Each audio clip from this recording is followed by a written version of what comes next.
Sejam bem-vindas ao 12º Pod Fab. Estamos caminhando. Estamos caminhando. E antes de começar, a voz embargou. Antes de começar, a Thaís vai dar um recado para vocês, que é super importante para a gente. Por favor, você que está aqui assistindo, a gente vem falando muito que é um conteúdo de qualidade, que a gente se dedica muito. A doutora tira assim, um horário corrido, né, dentro de uma agenda de uma cirurgiã plástica para estar fazendo isso daqui, para levar o melhor conhecimento para vocês. Então, você que está aqui assistindo, não deixa de se inscrever. Tá vendo que tem um botãozinho vermelho aí embaixo? Se está vermelho, você não está inscrito. Então, se inscreve. Tem um sininho logo ao lado que você vai apertar ele ali para você sempre ser notificado e vai ser avisado, né? Quando qualquer vídeo for postado. E a gente está com várias surpresinhas aqui para esse canal.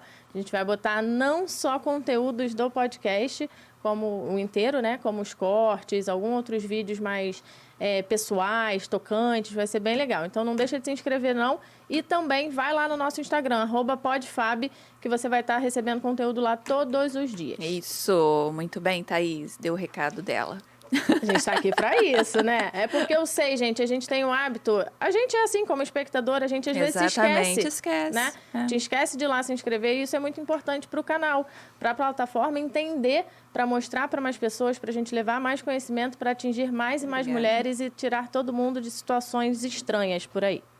Gente, eu até tenho feito assim alguns stories postando uns recadinhos para vocês, porque a internet é terra de ninguém, né? Uhum. Então, assim, a gente tem que tomar muito cuidado com o que consome na internet, o que as crianças consomem na internet. Verdade. Então, é sempre uma preocupação. Toda vez que eu venho aqui, tiro o meu dia para gravar para vocês, eu sempre busco trazer para vocês um conhecimento. Primeiro, um conhecimento que eu tenho uma bagagem de muitos anos. Segundo, eu tento tomar muito cuidado com o que eu vou passar para vocês, para ser um conteúdo relevante de qualidade. Porque o que vocês veem tem muita coisa que é mentira. Tem que tomar muito cuidado. A medicina, ela tá muito comercial, né? Muito e a gente comercial. tem que tomar cuidado com isso, né? E eu vejo pacientes muito feridas com isso. Muito machucadas. Porque acho que buscam uma coisa que não é a realidade. E quando chegam com um profissional que traz a realidade, às vezes fica muito chocada, né? Ou que cai na mão de um profissional que promete mundos e fundos e que não vai cumprir. Né? Que não vai conseguir cumprir com o que promete. Aí é uma frustração muito maior. Muito. A gente vê propagandas hoje enganosas, assim, que aí eu, por exemplo, como espectadora, vou estar vendo aquilo. Aí eu falo, por que no meu caso aquilo ali não funciona? E é aquilo que a gente tenta bater mais na tecla o máximo possível. Médico não pode postar foto de antes e depois. Exatamente. Médico não pode expor o paciente de forma nenhuma. Aí muita gente pergunta, e doutora, você que... Se eu te autorizar, se eu botar direitinho lá minha assinatura para você, você não pode mostrar se eu te autorizar? Não posso. Não posso, porque hoje a gente vê muitos médicos sendo notificados, médicos bons, né? Sim. Sendo notificados por fazer isso. Né? Porque é fora da regra, fora da regra, fora da lei. A gente tem que respeitar. E ao mesmo tempo, várias pessoas falam, nossa, mas o que eu mais vejo todo dia é isso. Exatamente. Então, assim, gente, eu não faço nem ideia, não posso nem te falar em dados aqui quantas contas existam no mundo para também ter esse controle 100%, né? Então, assim, até aquele perfil que você segue, que você vê muito antes e depois, pode ser que em algum momento aquilo ali também seja vetado, né? Mas tá passando por enquanto. Acho que a gente que tem que ter um pouquinho essa consciência. Eu sei, a gente fala muito isso, né? Quem dera, assim, que a gente pudesse mostrar para vocês verem tantas o que coisas é verdade. impactantes, né? A mudança que pode ser feita realmente na vida de cada um.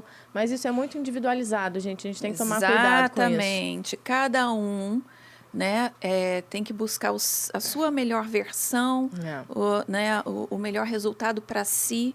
O que é melhor para si mesmo, o resultado de um não pode ser comparado com o resultado do outro, porque são organismos diferentes e respondem de forma fisiológica diferente. Sim. A cicatrização, às vezes você usa as mesmas técnicas e a cicatrização para uma pessoa é diferente do que para outra pessoa. A gente vê, inclusive, até na própria família, né? A gente tem muito lá na clínica, mãe, filha, irmã, todo mundo que opera junto e cada um responde de um jeito, gente. Você já viu, assim, mesmo eu, por exemplo, comparado eu com a minha irmã é mais jovem e tem mais flacidez que eu, tem mais estrias. Então, assim, tudo é individual, né? Sim. Mesmo na mesma genética, na mesma família, tem a sua individualidade. Sem querer parecer repetitiva, porque a gente já falou sobre isso aqui em alguns episódios, a doutora tem uma preocupação que, assim, é fundamental e eu acho de verdade muito bonito da tua parte, porque é um trabalho, assim, de raciocínio, de lembrar, né?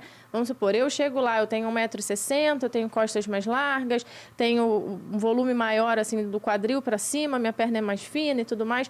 Quando chega uma paciente lá, ela vai determinar, uma paciente vai procurar uma semelhante, da mesma estatura, que tem uma mesma para não criar largura. Falsas expectativas. Não né? é à toa, né? A gente tem que entender que eu não posso mostrar para uma pessoa que tem um porte físico o resultado de uma que tem um outro porte físico completamente diferente. Sim. E as pessoas olham na internet uma lipo HD, por exemplo, e chega me pedindo uma lipo HD, um corpo que não cabe aquilo, né? Sim. Uma paciente que já teve filhos com bastante flacidez, que tem indicação de uma abdominoplastia.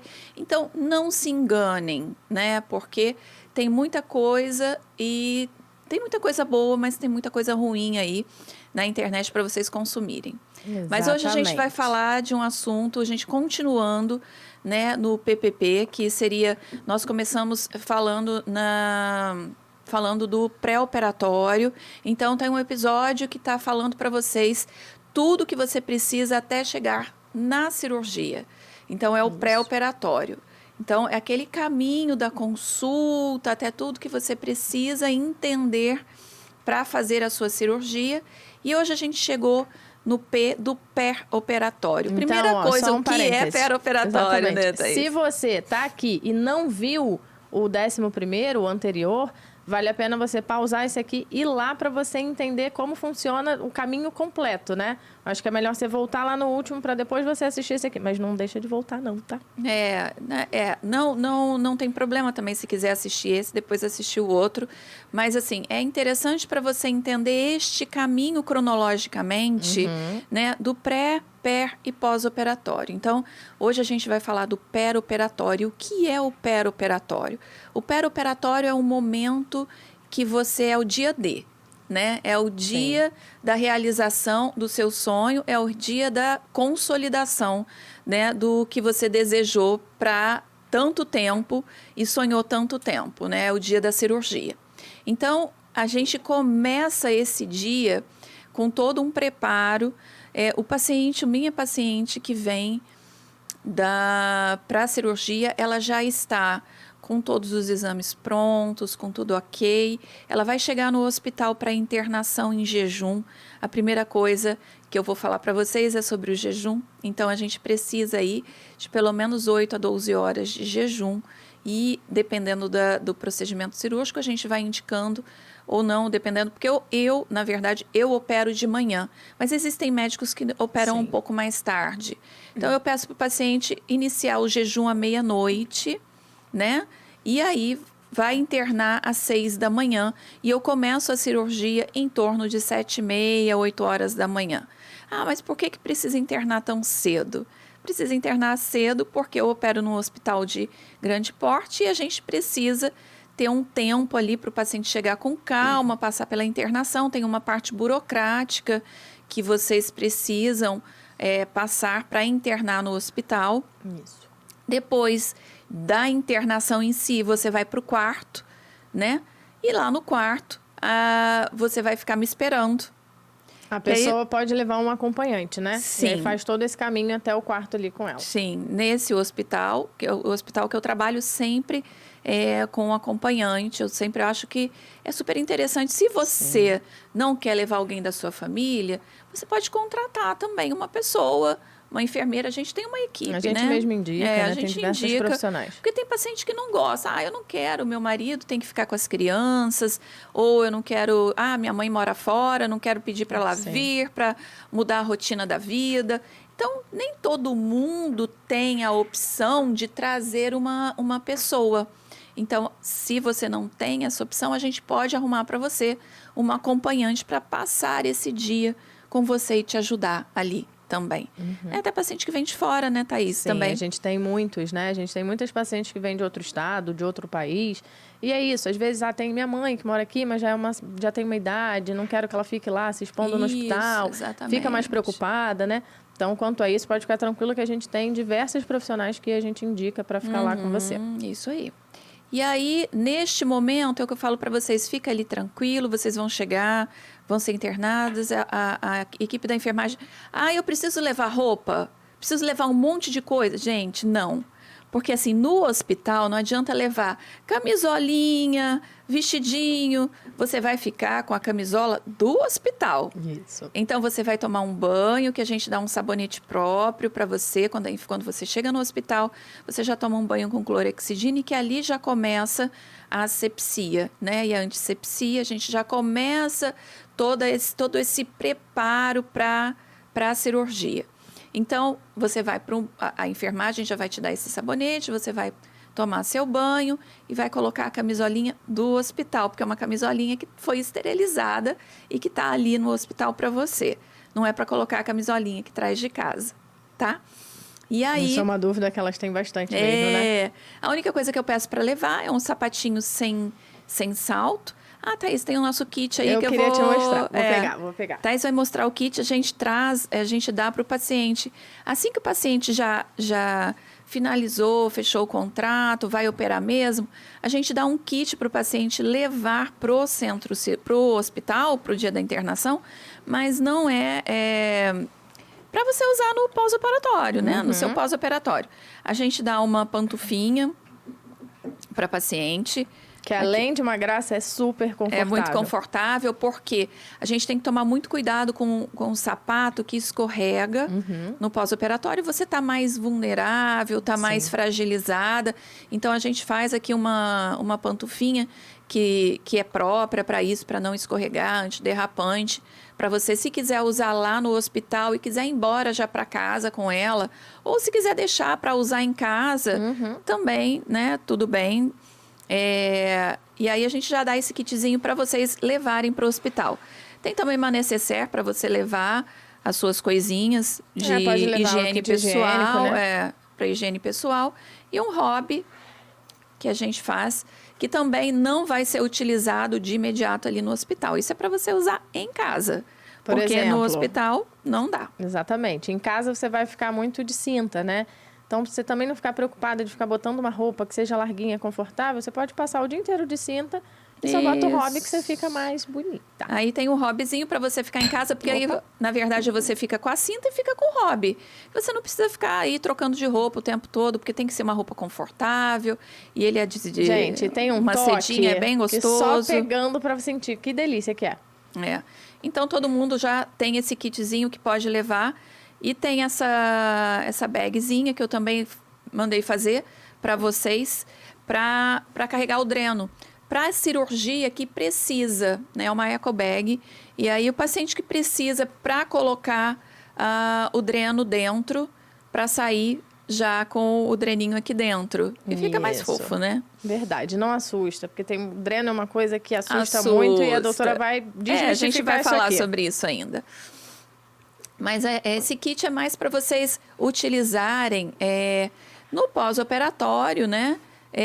Mas também pode ser levado para o hospital, a pantufinha, o kit de higiene. Essa bolsinha, eu tô vendo que é legal, que elas botam tudo ali dentro. Tudo que elas querem levar, elas já botam ali dentro, né? Tem que levar novamente os exames, né? Mesmo a doutora já vendo os exames em consultório, ela pede para levar novamente. Então, por quê? Então, quando você está ali quando você chegou no quarto, a enfermagem vai fazer sua admissão no quarto, você vai tomar o banho com o clorexidina e vai colocar a camisolinha do hospital e vai ficar aguardando o anestesista. Sim. O anestesista, ele vem e faz a visita pré-anestésica. Nessa visita pré-anestésica, que é antes da minha chegada ao hospital, ele chega mais cedo para já ir preparando o paciente, fazendo a visita pré-anestésica. Ele vai colher toda a sua história, né, de saúde, de doença, e aí ele vai olhar todos os exames novamente. Então, também, assim, para ver pressão, para ver Tudo que a gente precisa ali, ele vai estar de olho, fazendo todos os sinais vitais, para ver se está tudo ok, para realmente você passar pela cirurgia. Isso aí. Então, é um outro crivo que a gente tem ali, né, com o anestesista. É um momento seu com o anestesista, para tirar todas as dúvidas também sobre anestesia. Eu vou trazer ainda o anestesista aqui para a gente gravar um episódio só sobre anestesia. Isso. Que é super importante também para desmistificar, para vocês entenderem o quanto a anestesia evoluiu ao longo do tempo, o quanto está diferente, para não ficar com esse terror Vamos fazer todo. mitos e verdades. Com esse terror todo que vocês têm aí da anestesia. Então, depois que o anestesista passa, olhou todos os exames, não pode esquecer de levar os exames. Porque se o anestesista não tiver os exames em mão, a sua cirurgia pode ser suspensa. Isso. Por mais que eu já tenha visto, né? É imprescindível que o anestesista também avalie os exames. Então essa eco bag que a gente fez para o dreno, muita gente leva tudo ali para não esquecer, já aproveita, que é válido. Isso, e leva os exames também.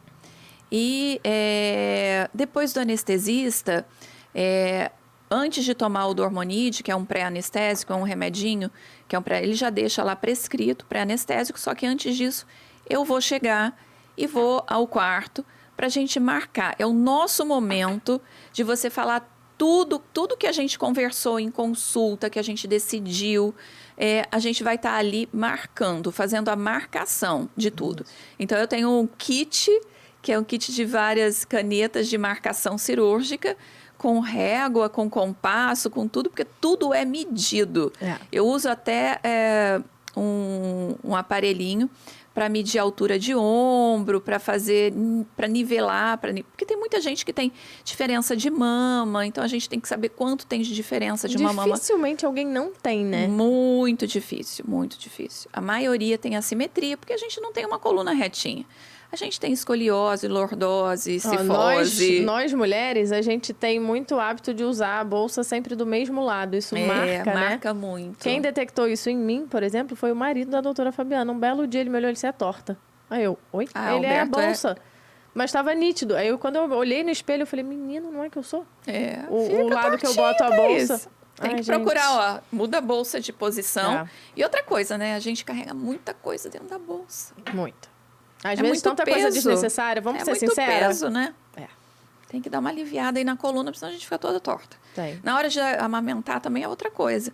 Mais de um lado que de outro. A ginecologista sempre fala, coloca de um lado, depois coloca do outro, vai revezando o lado que amamenta. Mas é difícil também. Senão você fica com vício ali da postura, né? É outra coisa que é difícil. A gente revezar na amamentação, né? Mas também vale a pena a gente pensar nisso. E aí é o nosso momento de marcação, a marcação da lipo, a marcação da mama, pontos principais. Eu já deixo marcado porque a mesa cirúrgica, ela é maleável, ela dobra, ela senta, levanta. Só que nada como marcar um paciente de pé. Claro. Então, eu sempre faço a marcação no quarto antes, até para vocês entenderem como isso funciona. Verem junto com você, né? Como funciona, né? A marcação da posição que vai ficar a mama, a posição que vai ficar o mamilo. Então, é super importante que vocês entendam isso. Então, é o nosso momento ali de estar fazendo essa marcação. Por exemplo, se a pessoa for fazer abdominoplastia, tem uma coisa que você fala que é muito legal. Você pede para ela levar até um biquíni, né? Sim, então, na abdominoplastia eu peço para levar um biquíni, Thaís lembrou bem, para marcar a posição que você gosta de usar o biquíni. Então, é neste momento que você vai colocar o seu biquíni do sonho e aí a gente vai marcar exatamente onde você quer que fique a tirinha, o lacinho dele. Por quê? Porque às vezes tem paciente que gosta de usar mais alto, tem paciente que gosta de usar mais baixo, tem época que está em moda o asa delta. Sim. Então, assim, eu pondero ali com vocês o melhor. Aí você vai determinar por isso, mais ou menos, o local da cicatriz, exatamente, né? O local da cicatriz, que vai ficar a cicatriz da abdominoplastia, quando é abdominoplastia, né? E quando é mama, a gente vai marcar a mama também, os pontos principais. Da lipoaspiração, também, a gente vai marcar tudo da lipoaspiração ali no quarto também. Depois da marcação, a enfermagem vai trazer o pré-anestésico. O pré-anestésico é um comprimido que chama Dormonide. O Dormonide, ele é para para te dar um soninho, para você relaxar, e você já vai para o centro cirúrgico dormindo. O Dormonide, ele é engraçado porque às vezes o paciente, ele continua falando, mas não lembra de nada, porque ele faz uma amnésia temporária. Sim. Ele, por isso, é utilizado como pré-anestésico, para o paciente ele não lembrar mesmo desse trajeto, dessa chegada ao centro cirúrgico, porque é uma coisa que dá medo nas pessoas. É óbvio que para o médico já é... Para a gente é normal, rotina, né? rotina, né? Mas para vocês que não estão acostumados, é um momento tenso. Claro. E aí, o Dormonide, ele é maravilhoso para isso. Porque ele dá uma amnésia temporária, então você não vai lembrar de nada. Quando você acordar, você já vai estar de volta no quarto. Então, é muito interessante a administração, né, do Dormonide, porque faz essa já vai mais tranquilo, dá mais né? essa acalmada, segura a ansiedade. Às vezes o paciente dorme, às vezes apaga mesmo. Depende muito de cada um, Depende muito do uso de medicação de cada um. Se for um paciente que já toma muita medicação, ele custa mais para dormir. Um pouquinho mais resistente, né? Se torna um pouco mais resistente. Mas a maioria chega já bem apagadinha no centro cirúrgico, já dormindo. E é engraçado, assim, a gente tem alguns relatos, né, de pacientes falando, eu não lembro porque eu falei, eu não lembro, mas eu lembro de ter visto, falado. E ainda ficam preocupadas, tá? Ainda fica, gente, eu falei alguma besteira, doutora? Falei alguma bobagem? Eu geralmente seguro a onda de vocês. Olha, não, vamos ficar quietinha agora. Né? Já dou uma, vamos ficar quietinha, porque tem paciente que começa a falar agitado, né? E depois não lembra mesmo. Então, eu já tento, não, vamos segurar aqui, dá uma seguradinha na onda. Isso aí. Mas a maioria já chega bem apagado, bem apagadinho, né?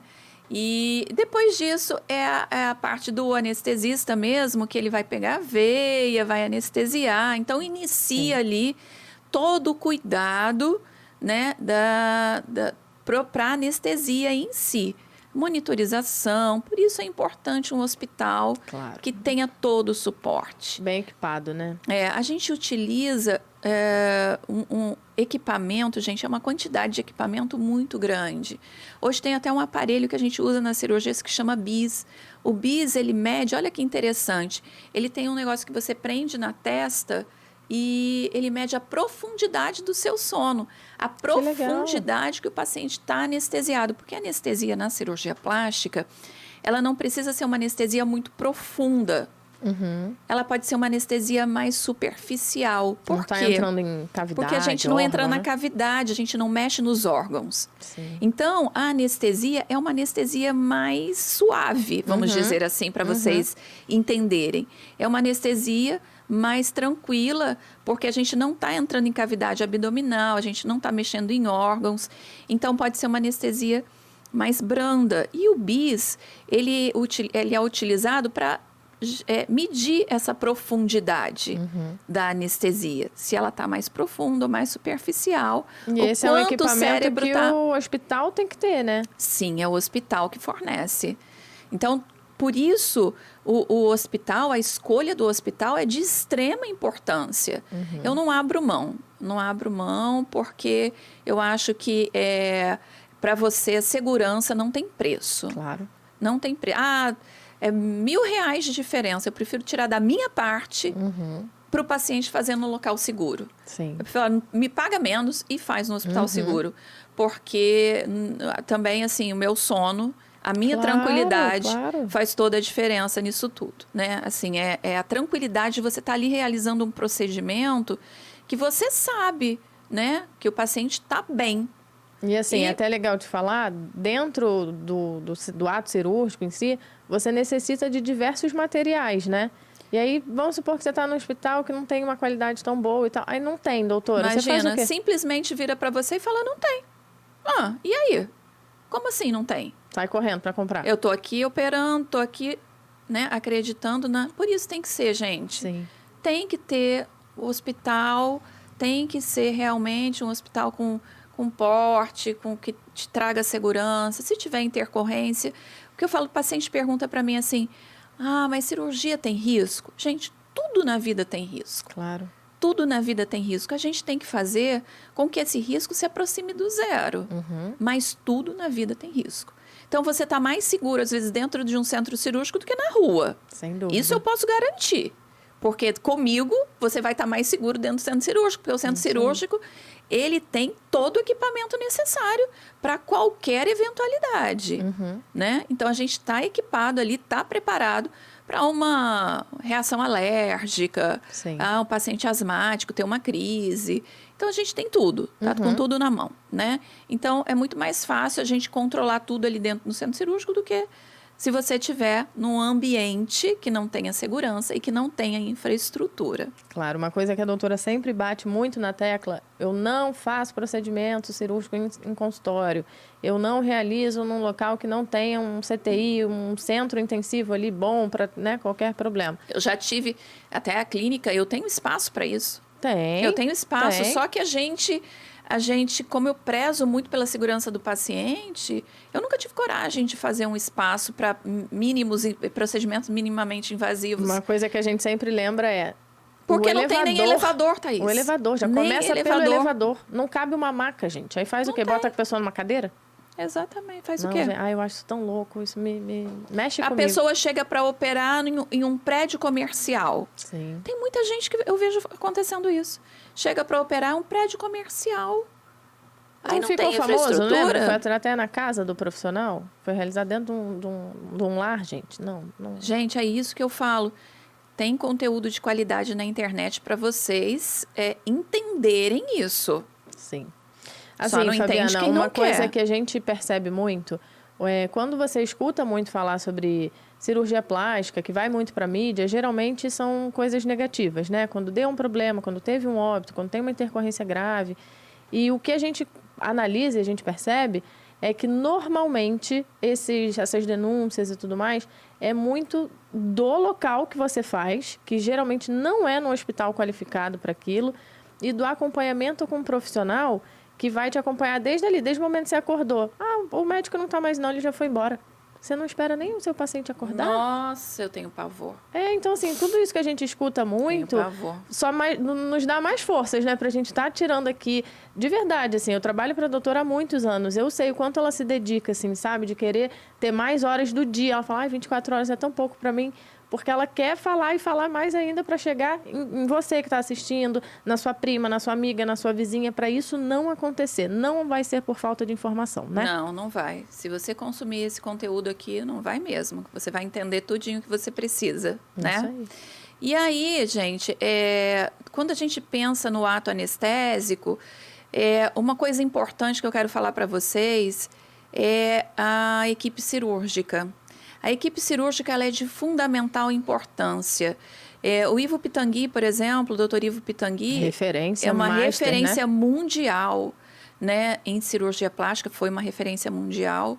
Ele sempre disse, o cirurgião ele nunca pode operar sozinho, ele tem que ter uma boa equipe. Claro. E eu vejo muitos cirurgiões operando sem assistente. Porque fica mais caro. Porque a equipe, uma boa equipe cirúrgica que tem uma boa formação, é caro, não é barato, né? Então, assim, o meu assistente está comigo, eu vou trazer ele aqui, ele já está comigo há mais de 20 anos, o meu anestesista está comigo há mais de 20 anos, então a gente se conhece pelo olhar. Então, essa troca, ela é muito importante, né? A gente entender tudo que, assim, a gente já criou muitos protocolos de prevenção. Né? Diversas experiências, ao né, longo da diferentes. vida, a gente foi criando muitos protocolos de prevenção.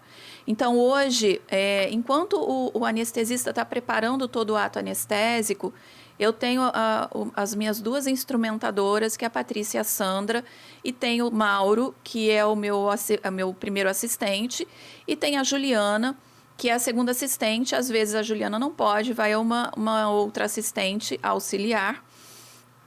Porém, são todos cirurgiões plásticos, são todos com uma excelente formação, o anestesista com excelente formação. Por quê? Gente, eu sou humana. Claro. Acontece alguma coisa comigo. O cirurgião ele não está isento de ter um problema. De verdade. Pode ser assim, né? Desculpa o termo, mas pode ser uma dor de barriga. Qualquer né? coisa. Te deu uma cólica muito Graças grande, a uma Deus, dor de cabeça, alguma coisa. Graças né? a Deus nunca aconteceu e eu vou para a cirurgia muito tranquila. Quando eu não estou bem, assim, a gente prefere suspender. Mas, graças a Deus nunca aconteceu, mas eu prefiro ter uma equipe muito coesa, muito bem formada, muito capaz. Né? E que eu sei hoje que, né, diante de tudo que a gente já viveu, que se eu tiver algum problema, eu tenho certeza que o meu assistente, meu anestesista, eles vão seguir sem mim. Sim. Então, isso é muito importante. Vocês entenderem, mas por que uma cirurgia? Por que você precisa? Eu vou precisar pagar um auxiliar? Precisa. É para a tua segurança. Eu lembro muito que isso foi uma das primeiras dúvidas que eu tirei com a doutora Fabiana assim que comecei a trabalhar com ela. Por que você tem que ter às vezes às vezes 2? Esse staff todo. Eu falei, assim, me explica, até para entender. Ela falou, Thaís, imagina um paciente anestesiado que já está lá, a gente já abriu o que deveria abrir, já mexeu da forma... E aí, se eu passo mal, eu faço o quê? Eu deixo o paciente anestesiado, sem suturar, sem fechar? Não posso. Eu falei, gente, eu nunca tinha pensado nisso. Porque isso, como não faz parte da nossa rotina, do nosso dia como espectadora, como leiga, a gente não imagina esses detalhezinhos. Então, quando você for decidir por um cirurgião, você pergunta da equipe dele. Faz diferença, gente. Faz toda a diferença. É como eu disse no pré-operatório, no episódio anterior... A minha equipe administrativa, a minha equipe da clínica, ela é meu espelho. Sim.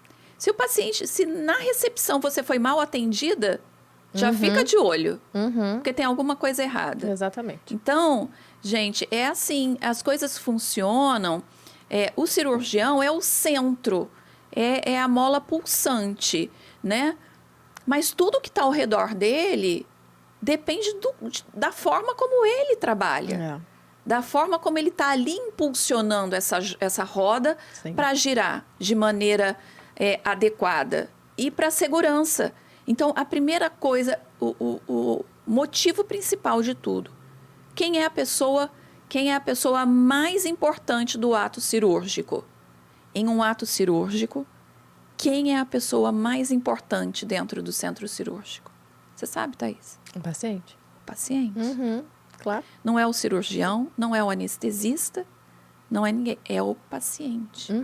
Tudo gira em torno do paciente. Então, e a segurança da minha paciente depende de quem? De mim.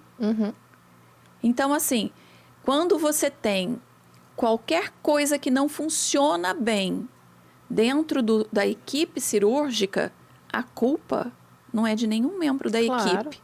A culpa é do cirurgião. Tá certo. Por quê? Toda a responsabilidade dentro da sala cirúrgica é do cirurgião principal. Sim. Então, tudo acontece de acordo com o que o cirurgião delega. Faz todo sentido, sem dúvida. Né? Então, tem que ter alguém de pulso firme que está ali para delegar tudo isso. Gente, falar aqui só para dar uma descontraída, vocês acham assim, esse rostinho lindo, fofa, lourinha? Super fofa.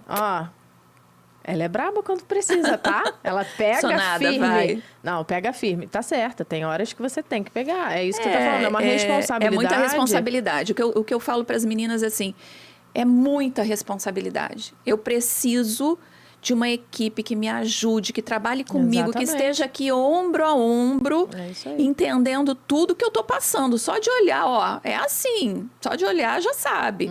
Por quê? Porque é muita responsabilidade, claro. Né?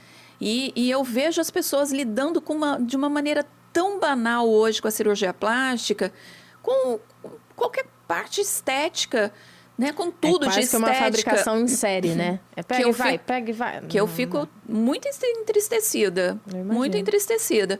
E o que me impulsiona a cada dia são minhas pacientes.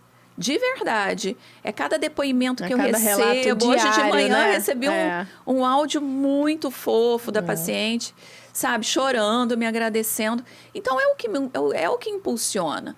Porque eu sei que o que eu faço não é banal. Eu sei que o que eu faço não é fútil, que é uma coisa muito importante para a mulher. Teve um episódio, que é o episódio que a gente fez com a Lislane, falando sobre o explante, né? A cirurgia que ela teve que realizar e tudo mais. E tem um ponto desse episódio que é muito legal. Porque a Lislane fala que foi um momento de reflexão para ela, né? Que aí você começa a realmente refletir. O que você está fazendo aqui? Qual é o seu papel? O que você quer deixar aqui como um legado? E aí a doutora Fabiana apontou isso. Ela falou, assim, quero durar mais muitos e muitos anos. Mas se eu for daqui a pouco, eu tô feliz, eu tô realizada. Porque é isso, você deixa um legado, você gera uma transformação que começa daqui, mas afeta tudo, gente. Ontem eu tive outro relato, assim, sensacional. Eu tenho relatos, assim, né, depoimentos. Tive uma paciente, a Bruna, ontem me falou, posso falar isso, porque eu vou trazer a Bruna aqui ainda. E ela falou, Fabiana, eu me redescobri esses dias.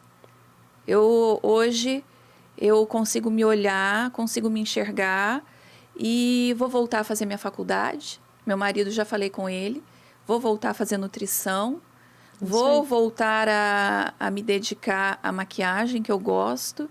Isso aí. Isso aí é assim. Ela se transforma numa mulher melhor, numa mãe melhor, numa profissional melhor. É muito bonito, né? Mexe com tudo, né, Thaís? Mexe com tudo. Mas onde estávamos... Aí vamos lá. Aí o paciente foi lá, o anestesista já assumiu a parte de anestesiar o paciente. Enquanto isso, você está aonde? Fazendo o quê? Eu estou só sentada olhando. Neste momento, é o meu momento de introspecção. Eu estou ali atenta a tudo, mas eu estou sentada observando. Porque hoje eu posso fazer isso. Porque eu tenho uma equipe que trabalha para isso. Sim. Então... O meu assistente, os meus assistentes, eles já estão ali preparando o paciente para mim. Colocando meia, colocando a bota pneumática, colocando aquecedor, porque o centro cirúrgico é frio. Então, a gente usa aquecedor para o paciente com manta térmica. Então, este momento que o anestesista está ali pegando veia, está fazendo a parte dele, a minha outra parte da equipe... está fazendo o preparo do paciente com essa parte de prevenção. A colocação da meia elástica, da bota pneumática, do aquecedor, a sondagem vesical quando precisa.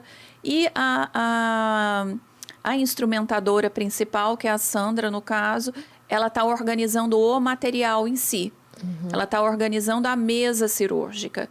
Porque são muitos os materiais que a gente usa. Cada tesoura tem uma função, cada pinça tem uma função diferente. Eu uso uma pinça para estruturas mais grossas, outra para as estruturas mais finas. Então, assim, toda essa parte do material, quem organiza é a Sandra, que é uma outra coisa muito importante. O hospital, ele tem que ter...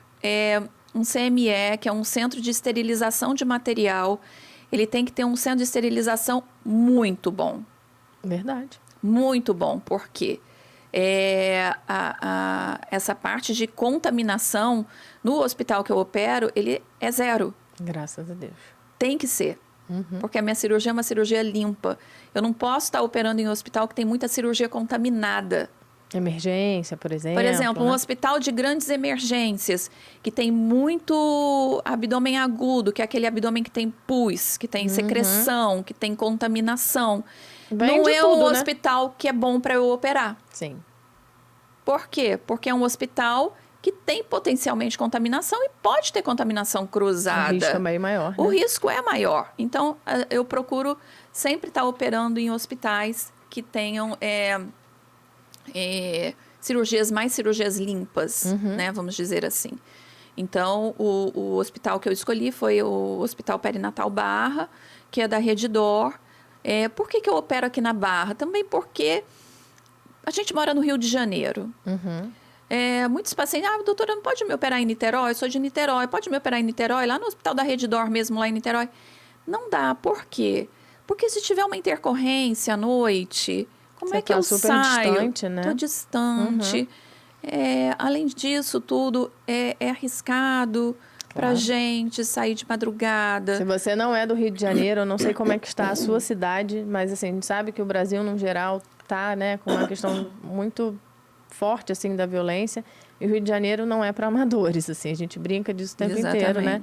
tenta levar numa forma mais leve, mas é a pura realidade. Então, a doutora tem essa preocupação, né? Ela não vai nunca dormir, desligar telefone, isso não é do feitio dela. O telefone tem que ficar ligado 100%. 24 horas por dia, E a gente paciente também internado, da equipe, não tem né? jeito. O paciente tem contato de todo mundo da equipe, tem Cada acesso. paciente, todo paciente nosso tem um grupo, ele é incluído em um grupo com toda a equipe. Então, sou eu, mais toda a equipe, no grupo de cada paciente. Cada paciente tem um grupinho. A gente começou a fazer isso de um tempo para cá e tem dado super certo. Funciona, né? claro. A doutora às vezes está incomunicável, né? Está em cirurgia, mas aí eu tô ali, tem a Patrícia do financeiro, a gente vai se ajudando, tem a fisioterapeuta, a gente vai tentando ali o contato com o anestesista, que consegue ficar com acesso ao telefone dela se for uma emergência.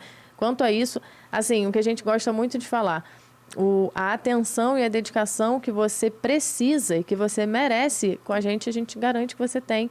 E isso, gente, vocês têm que levar muito em consideração na hora de você escolher a equipe que vai te operar, né? Exatamente. E aí, a partir desse momento, eu estou ali analisando o caso, né? Estudando mais o caso, verificando alguns detalhes e a equipe está ali funcionando. Sim. E aí, a partir desse momento, que o anestesista me dá o ok, né, de já estar o paciente pronto, aí o paciente já está preparado, eu vou pedir para o Marcos para passar aqui o primeiro vídeo para vocês, que é o vídeo que eu estou me preparando para a cirurgia, que eu estou me preparando esse vídeo em que eu estou fazendo a escovação cirúrgica. A escovação, gente, é uma aula, tá? Porque a escovação cirúrgica, ela precisa, que aí está muito acelerado, mas a gente precisa de um tempo ali para essa escovação, que é de extrema importância. E aí eu vou para a sala, já depois de fazer toda a escovação. E aí não encosta em mais nada, Não posso encostar em mais nada. Então, assim, por que não atende o telefone, doutora? Por que a doutora não me atendeu? É o marido, por que não atende o telefone? Gente, não dá, ó, tô paramentada. Agora eu vou passar o da paramentação cirúrgica. E aí eu tô colocando capote, né? Essas são as instrumentadoras, né? Cada uma ali na sua função, te ajudando. Sim, essas já estão no campo cirúrgico, a instrumentadora já preparando o material. Ficou bom assim, hein, Marcos? Gostei. E aí a Sandra me veste. Mauro já tá pronto ali também, me esperando. Mauro é o cirurgião auxiliar. É o meu auxiliar. O anestesista tá lá no cantinho dele. O anestesista, outra coisa, ele não sai da sala. Nem um minuto. Algum, né? Nem um minuto. Esse aparelhinho é para o que ali? Ali é a monitorização, né? É o aparelho principal, é o monitor, que aparece saturação, aparece tudo, o monitor. É um dos monitores, né? Sim. Tem mais. Ele só pegou na filmagem um. E aí, todo o material que a gente utiliza, porque são muitas pinças, muita régua, compasso, fio, gente, você não tem noção da quantidade de fio que tem. É fio de todas as espessuras possíveis, fios de calibre, a agulha, ela é maior, menor, mais fina, mais grossa, a ponta dela é diferente de uma para outra. Então, assim... Alguns são absorvíveis, outros não, Outros né? não, uns são farpados, outros não.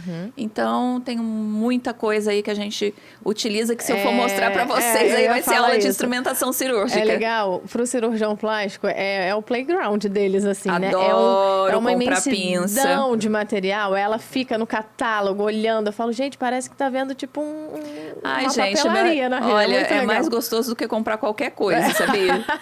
Gente, quer me dar um presente bom, me dá uma boa tesoura.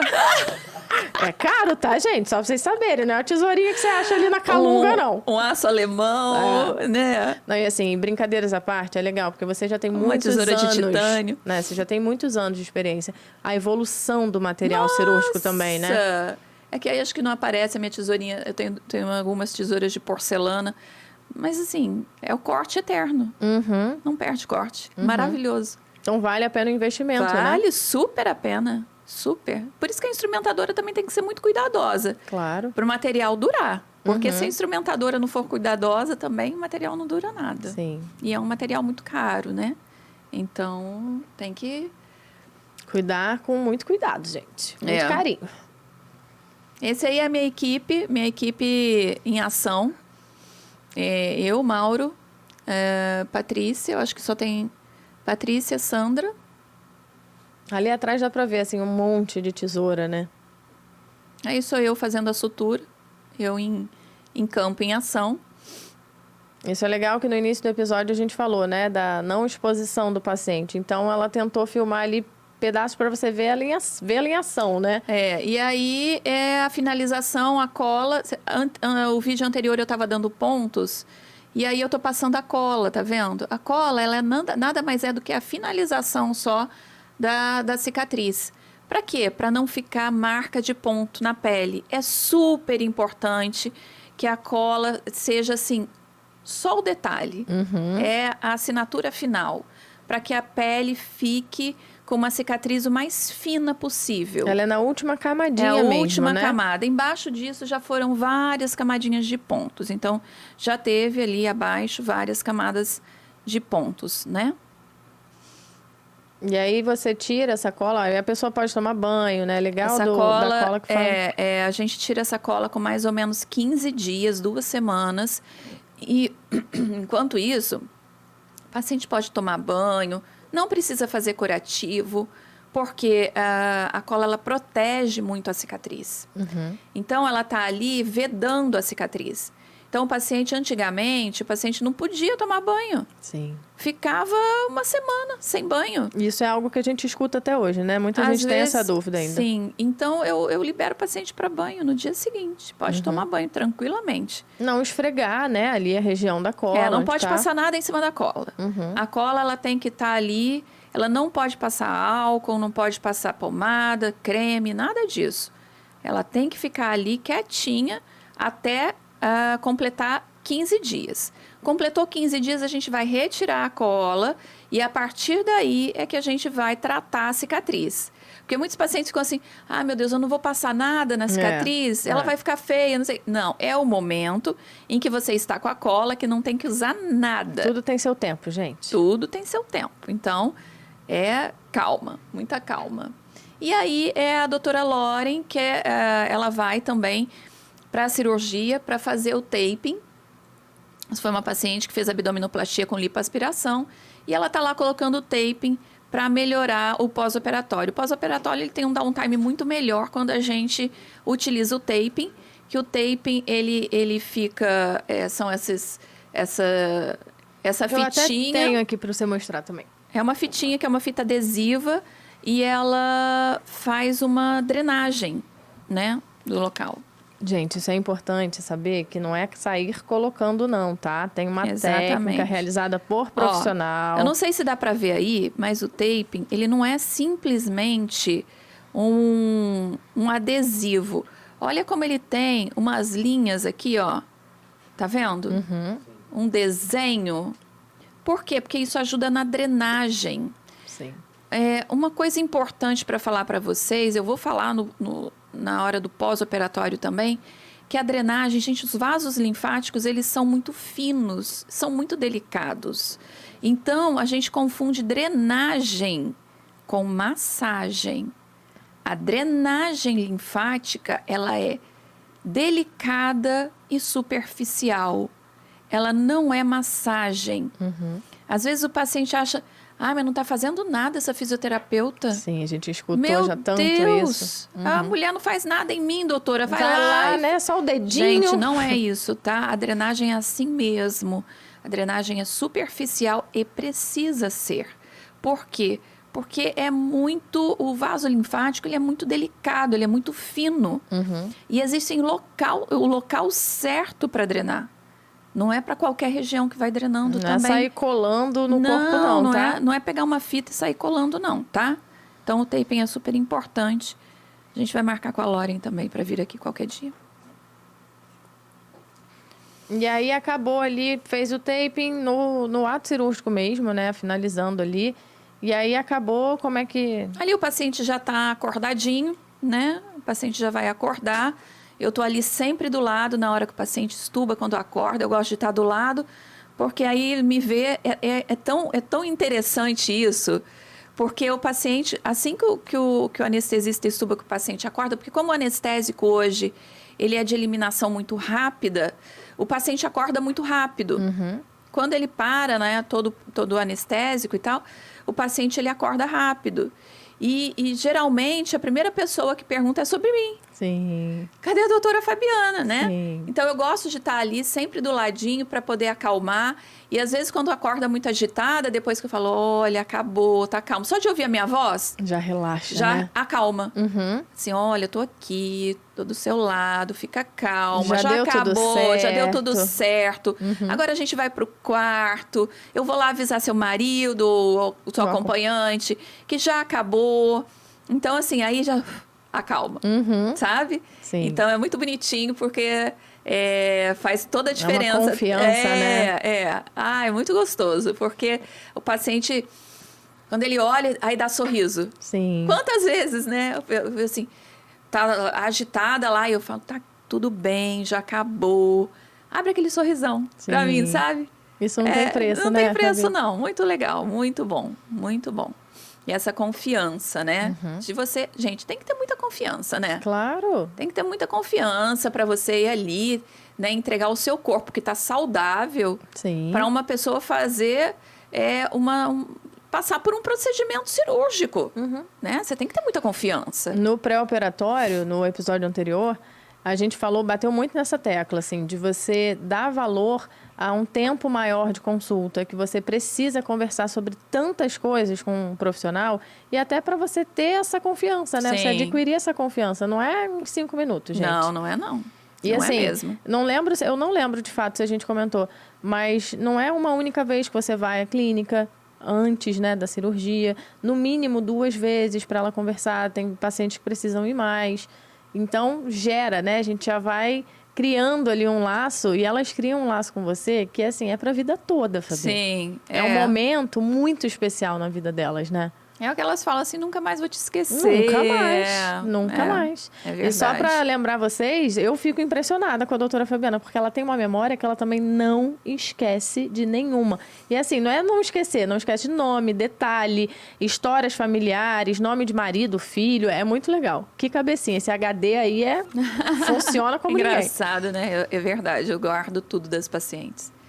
Como se Isso fossem, faz diferença mesmo, como né? se fossem da minha família, assim, né? Isso. Porque faz parte, né, da minha vida ali durante muito tempo. E essa escolha, né, é você me escolher para te operar, é um grande prazer para mim, né? Eu sou muito grata a cada uma de vocês que me escolhem para realizar a cirurgia, para te deixar mais bonita. Isso aí. Né? Então, vou te perguntar uma coisinha. Às vezes, alguns acompanhantes ligam lá para a clínica, né? Falando, olha, eu tô aqui no quarto, quero saber quanto tempo tá da cirurgia. Ficam mais ansiosas, assim, e é totalmente compreensível. E aí, quando a pessoa sai do centro cirúrgico, do quarto mesmo ali onde ela tá fazendo, Da sala cirúrgica, ela não vai direto pro quarto, né? Não, geralmente, o paciente, quando está mais sedado, está mais sonolento, a gente deixa ainda um tempo na recuperação pós-anestésica. E lá na perinatal, eles têm uma rotina do paciente ficar um pouco, né, na recuperação pós-anestésica, que tem um anestesista de plantão. Isso é muito legal, eu acho. Então, o paciente fica ali ainda no monitor, tem um espaço que é o RPA, que é o repouso pós-anestésico, e o paciente fica ali no monitor para ver se realmente todos os parâmetros estão normais, o paciente está acordado para poder ir para o quarto já bem, sabe? Então, é um cuidado a mais que tem, né, para saber se o paciente realmente tem condição de ir para o quarto, se já está tudo bem, está acordado. Então, geralmente, ele só dá uma passada ali no RPA e já é liberado para o quarto. Às vezes, demora um pouquinho se o paciente é mais sonolento, está mais sonolento. Vai depender muito de cada um, Isso vai depender muito de cada um, muito mesmo. Mas a maioria vai para o quarto rápido. Legal. Né? Então, e outra coisa, gente, cirurgia não tem tempo certo. Não é pista de corrida. Então, eu não posso dar para vocês um momento exato. Quanto tempo exatamente vai durar a minha cirurgia? Olha, em média 3 horas, em média 4 horas, em média... Por quê? Porque eu não tenho como precisar um tempo. Sim. Depende do decorrer do ato cirúrgico. Se a mama não ficou totalmente simétrica, eu desmonto tudo, faço tudo de novo. Sim. Então, ela demanda mais tempo. Se são mamas muito diferentes, demanda mais tempo. Aproveitando, mama eu acho que é uma das cirurgias que mais demanda, assim, esse tempo, né, ali pra... Fora as combinadas, né, óbvio. Mas, porque são duas, né? Eu sempre penso nisso, gente, são duas. Deve ser tão difícil pra você conseguir deixar ali o mais semelhante possível, né? É muito difícil, nenhuma mulher tem mama igual, né? Então, é muito difícil, realmente. E é um tempo que você precisa ali se dedicar só para aquilo. Aí o paciente vai para o quarto, ele se alimenta já imediatamente, tem um tempo que ele tem que esperar para ele poder... Porque como está em jejum, né? Muita gente pergunta isso. Ele vai ser liberado. Geralmente o anestesista, ele já limita o tempo que ele vai precisar estar em jejum ainda para não causar náusea e vômito. Geralmente 4 horas, a partir do término da cirurgia, o paciente já pode se alimentar. Ótimo. Que é o período também de estar bem acordadinho. Sim. Já está no quarto, está bem acordado e aí já pode se alimentar. E aí, geralmente, assim, todas as suas cirurgias, a pessoa dorme lá uma noite só, né? Só uma noite. Chega, 6 horas da manhã, interna, opera, vai para o quarto e fica até o dia seguinte. No dia seguinte, eu dou a alta para casa. Como é que é esse processo da alta? Que elas têm umas dúvidas assim também? A alta a gente vai falar no pós-operatório. Vou falar no pós-operatório, porque o pós-operatório, na verdade, ele se inicia no momento da alta. Então, eu vou falar no episódio seguinte, a gente vai falar do momento da alta. E aí, vocês têm curiosidade sobre o dreno? Aí a gente deixa incluir ele ali também. A gente vai falar sobre tudo isso. No próximo episódio, eu espero vocês, então. Pra gente eu achei falar muito interessante. do pós-operatório. De verdade, porque é um assunto que, obviamente, para quem já lida com isso, é rotina, é normal, é o dia a dia. Mas eu sempre me incluo, né? Porque eu não sou realmente médica, eu sou leiga, apesar de ter ali a oportunidade de ter esse conhecimento compartilhado. Mas é muito interessante, porque é um mundo totalmente novo pra gente. E às vezes a gente idealiza tantos monstros que não tem essa necessidade, né? Não tem. Então aqui eu espero que vocês tenham entendido bem. E mais uma vez, eu sou a chata de pedir. Não se esqueça, gente, se inscreve aí no canal, dá o seu like também para a plataforma entender, né, que você tá gostando, e todo vídeo que a gente postar já vai ser avisado aí para vocês. Espero que vocês tenham entendido tudo sobre o pré-operatório. E espero que a gente vai falar, o próximo episódio vai ser sobre o pós-operatório. Um beijo. Dúvidas, botem aí nos comentários.